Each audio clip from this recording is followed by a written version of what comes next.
Subling gipahimangnuan sa mga traffic officials, sa mga driver o operator sa mga pampublikong sakyanan. Ngalikayan yun ang overloading karong panahon aron dili magatampo sa pagsaka pa sa mga kaso sa COVID-19.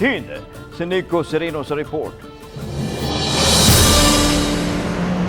Bawal ang sikit-sikit, labi na gyud ang magbarog sa mga pampublikong sakyanan. Kini ang subling gipahinumdom sa mga opisyales nga angayang tumanon, labi na rong panahona nga nagsaka ang mga kaso sa COVID-19. Sa pagsusi sa GMA Regional TV sa Mandaue City, among nabantayan nga dili gyud hinon kaayo daghan ang mga pasahero ug natuman gihapon ang allowed capacity sa mga sakyanan. Hinuon, dili kadto peak hours o oras ting sakay. Sa meeting karong bag-o, tali sa tagduma sa Committee on Transportation ug sa taga-Traffic Enforcement Agency of Mandaue kon team, mao kini ang gituki.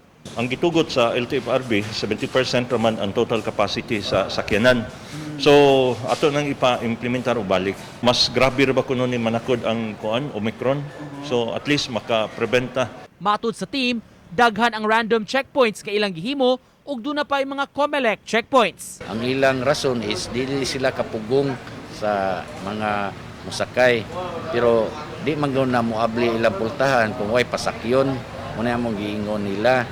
So depende na ninyo, basta amo ging strictly implement ang social distancing. Sa Mandaue, ang mga madakpan sa overloading ug wala pagtuman sa health protocol makamulta og 1,000 pesos. Uban ni Godfrey Relien, Nico Sereno, Balitang Bisdak.